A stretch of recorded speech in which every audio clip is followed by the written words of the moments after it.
Hi, welcome to section 9.3 notes on rotations.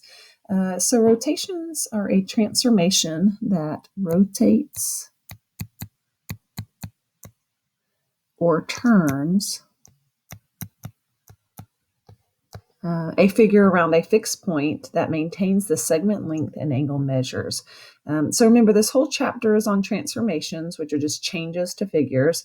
The ones we've talked about so far have been translations, which are just sliding or shifting the shape right, left, up, or down. And we talked about a reflection that's flipping it over a line of reflection. And now we're talking about rotations, which are just turning the figure about a certain point. All of those, the triangles or the shapes stay the same shape and the same size. They're just moving to a different location. Okay, so again, the rotation is just turning about a fixed point, and the center of rotation is, like I just mentioned, a fixed point that the figure rotates around. Okay, so most often it's going to be the origin that we're rotating around, the origin of the coordinate plane, but sometimes it can be another point in the figure. So the angle of rotation is the number of degrees the figure rotates. Okay, so if you think about a circle and how many degrees are in a circle, there are 360 degrees in a circle. And so technically you can rotate something anything between 0 and 360. The ones we're going to focus on is, like you can see on the screen here, 90, 180, 270, and 360. We can do all of those without having to get out a ruler and a protractor to measure angles and all of that. And so we're just going to focus on those. It just makes us not have to spend quite as much time and have to have these extra resources to be able to do them, but it still gives you the idea of what a rotation is and how they work. Okay, so in a rotation like it has here is that all rotations are counterclockwise. If you think about the way the hands on a clock go towards the right, then a rotation is always going to go counterclockwise, like I just drew, towards the left. So wherever the figure starts, then it's going to end up, going that direction. One thing we talked about in class was quadrants. I'm going to draw this over here on the right. If you think about from algebra, when you would talk about the quadrants, remember quadrant 1 is in the top right, and then it goes counterclockwise around. Quadrant 2, quadrant 3, and quadrant 4. So you can kind of think about, when you are doing these rotations, you can kind of think about where you think the point should end up being, and then you're kind of double checking that it's working out right. Like if I have a point starting in quadrant 1 and I want to rotate it 90 degrees, okay, then I know that from the origin, if I'm rotating about the origin, from the origin, 90 degrees would be kind of over this way into quadrant 2. And again, counterclockwise means I know it's going to go this way and end up in quadrant 2. Or if it starts off in quadrant 2 and it rotates 90 degrees, it'll end up in quadrant 3. So I can at least have a good idea of where it is going. Now, there's two different methods that I could teach you about rotation. In class, we talked about two different ways. I think just for the video, I'm just going to focus on one way that I think is usually the easiest for most people, and that's the turn the paper method. Again, once I go through it, if it doesn't make sense, feel free to reach out, and it might help to, either show you in person. You could come in for help on a Friday, or, we could go through a Zoom where I could kind of hold up the paper and show you a little bit easier. There is the other method listed at the bottom of the back side of this 9.3 notes page. So if you look at that, that's the way the book explains it. That if that makes more sense to you, feel free to do it that way as well. I may mention it when we get to the end of the notes, but just know that there's two ways and you just have to decide which way makes more sense to you. Okay, so this turn the paper method, you can see here under where I have counterclockwise, is that if you're going to do the turn the paper method, you're going to turn the paper to the right. Okay, and I know we just talked about that a rotation always goes counterclockwise, which is kind of towards the left, but you're going to turn your paper to the right to get the rotation to go to the left or counterclockwise. And then if it's a 90-degree rotation that you're doing, then you're going to turn the paper one turn. to the right. If it's 180-degree rotation, you're going 2 turns to the right. If it's a 270-degree rotation, you're going 3 turns to the right. And if it's a 360-degree rotation, then you can think of it in 2 ways. You can either think of it it's 4 turns, or you can think about it's 0 turns. Because actually, if you do 4 turns, you're back to where you started. So really, you don't have to turn it at all. So now the way the function notation works is you can see this lowercase r right here. Remember, the capital R stands for reflection, so you need to remember the lowercase r is for rotation.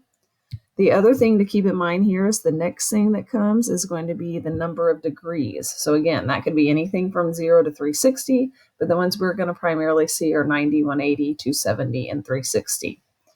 The next thing to pay attention to is what we're rotating about, which is right here that I just underlined in blue. Again, most of them are going to be rotating about the origin.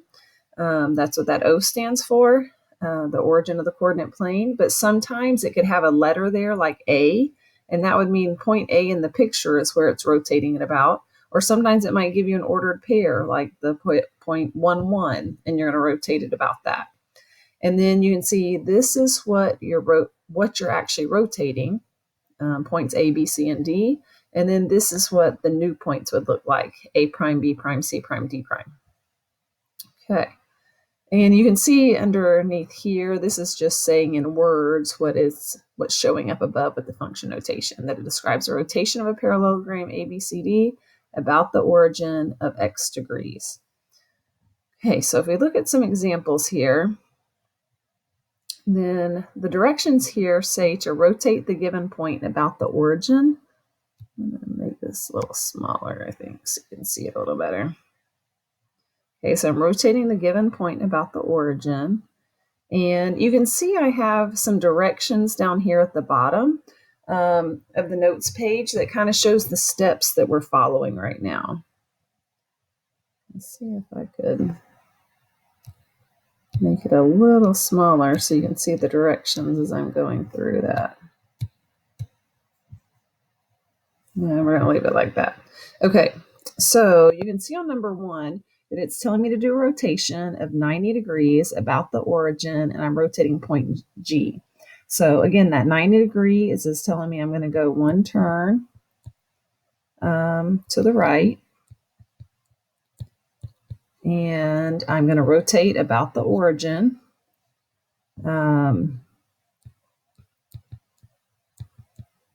Okay, and all right, so let's go ahead and get started. So we've got point G. What I would say first with the steps down here, it says name the coordinate of the original point. So if I name this point, it is 0.65. So I'm going to go ahead and write that down. Okay, now it says turn the paper to the right. So since it's a 90-degree turn, take your paper and just turn it to the right one turn. Okay, so your paper should look like it's, it was kind of straight up and down in portrait. And now I'm doing 1 turn to the right. And so now it's kind of in landscape mode. Okay, I should see my 9-3 notes rotations, the title over on the right. And I should see my 1 through 5 directions on the left. Okay, so now with my paper facing this direction, I'm going to plot the 0.65 that I just wrote down. Okay, I'm not going to pay attention to the numbers on the coordinate plane because they don't make sense now because I turned my paper. But with my paper facing this way, I'm going to go to the middle spot, the origin, and I'm going to go to the right 6, and I'm going to go up 5, and I'm going to put a dot. And beside that dot, I'm going to write G prime. Okay, so, the way you would be seeing it is you would be going, you're kind of looking at it and you're going this way, right 6, and then up 5, and my line's not very straight, but you should end up with a point right here. And I'm going to name that G prime. Okay. And so now turn your paper back the correct way so that you see the 9-3 notes rotations at the very top. And now name that ordered pair that we just drew. Okay. And that ordered pair, if I name it, I get the point 5, 6. Negative 5, 6, actually. It's the wrong thing. Okay. So negative 5, 6 is the point I get. And that is a rotation. Okay, we rotated 1 point. Sometimes we're going to rotate a whole triangle or a whole parallelogram, but right now we just did the 1 point. So we went that direction and that direction, and this is the point we ended up with.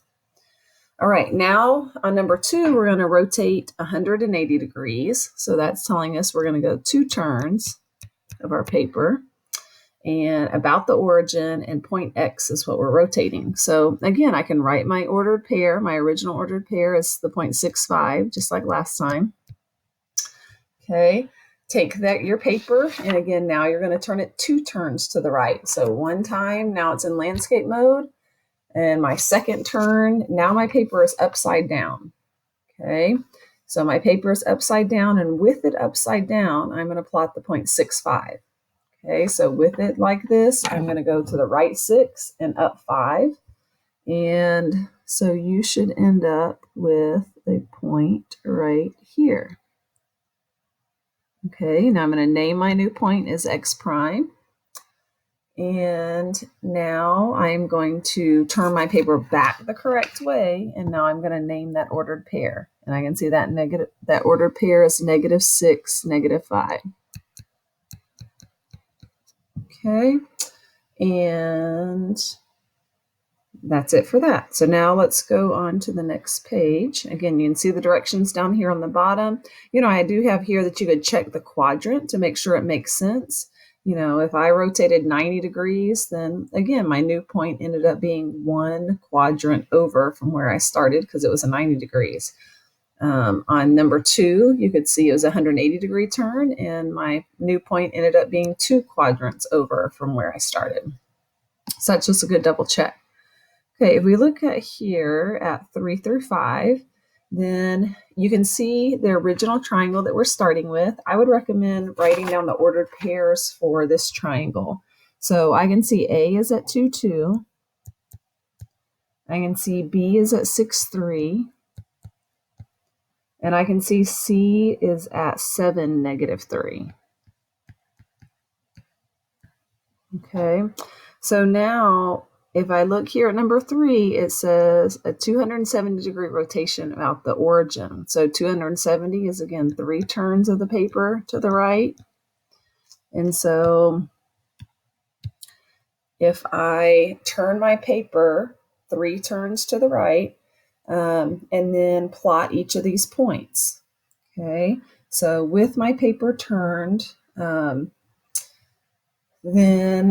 when if I turn it 3 turns to the right, I go 1, 2, 3. Now I can see my paper has, example 3 through 5 over here on the left, and I can see it has, these directions of another method over here on the right.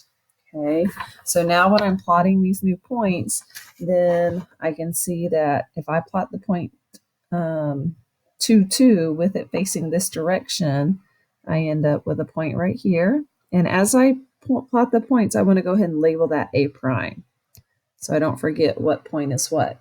As I go ahead and plot B, and I go right 6 and up 3, then I should end up with this point for B. Okay, and then for C, if I go right 7 and down 3, then I end up with this point right here, and I'm going to call that C prime. Okay, I want to go ahead and connect my dots. And it's a good idea to look at your figure to make sure it looks like it's the same shape and the same size as the original one. If it's not, then something's wrong. And now I need to name these ordered pairs. Turn your paper back the correct way and name these ordered pairs from the origin, and I end up with 2, negative 2. For B, I end up with 3, negative 6. And for C, I end up with -3, -7. Okay. Then on number 4, you can see this one is saying a 360-degree rotation. So if I rotate that original figure 360 degrees, then you can see that I'm back to where I started. Okay, so this A now becomes A prime, but it didn't go anywhere. It's back to where it started. So actually A double prime. So I'm going to call that 2, 2. Okay, it's the same point as the original one. B is back to where it started. So now this point is B double prime, but it's still the ordered pair 6, 3. And then I've got here C double prime. And again, back to where I started, and I end up with 7, -3. All right. Now if I move down here to number 5, then I can see that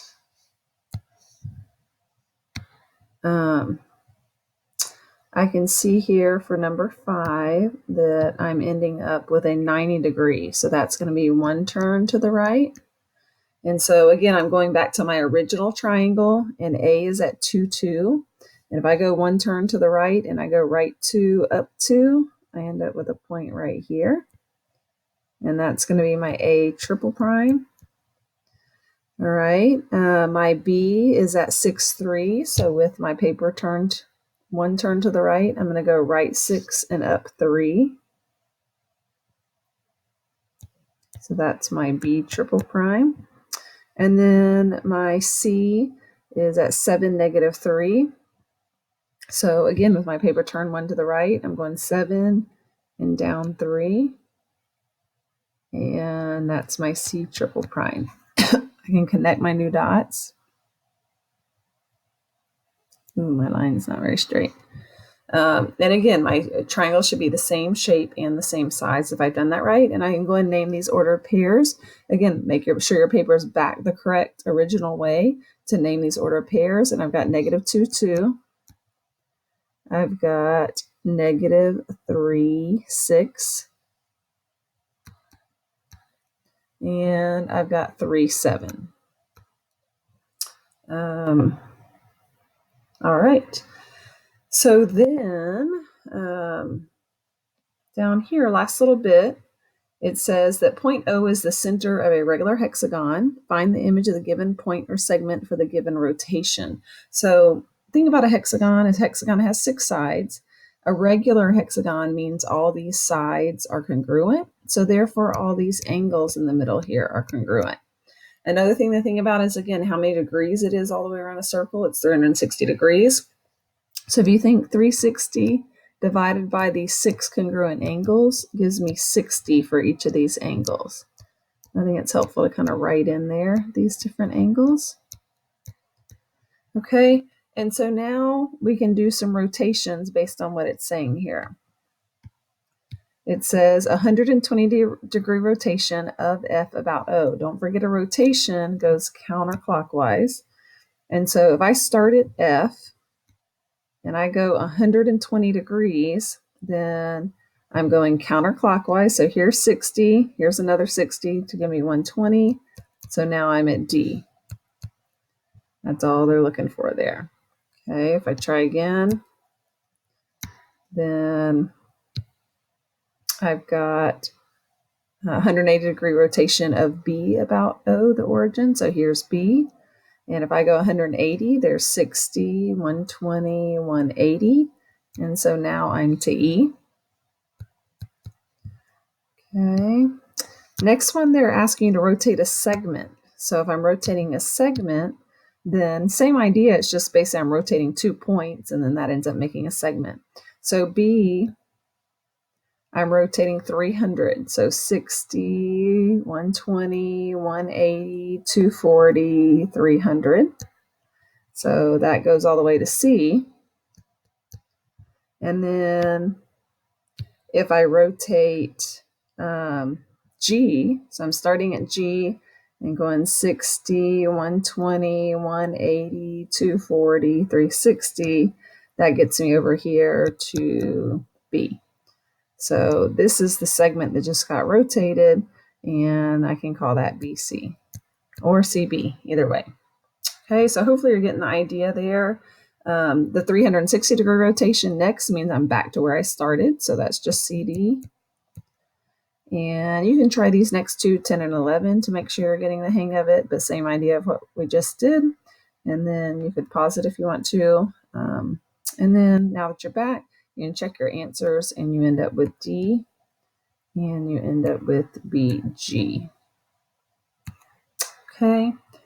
So again, this last little part here is just another method of how to do it. I think it's the way the book explains it. If you want to think through it that way, it's kind of just a set thing to memorize, like that if you're doing a 90-degree rotation, that if you start off with X and Y, that you've switched the X and the Y's, and then you change the sign of the first number. And you can see the example here. The 2 and the 3 flip-flop, and the 3 changes sign. Okay, you can see if it's 180 degrees, you can see the XY becomes negative X, negative Y. Basically, the signs are changing. And, you can see the example here. If it's a 270 degree turn, the X and Y switch spots, but then the sign of the second number changes. And you can see the example here. And then 360, you're just back to where you started, so same thing. Okay, so again, if you like that method, that's completely fine as well. So just let me know if you have any questions. And thanks for joining in.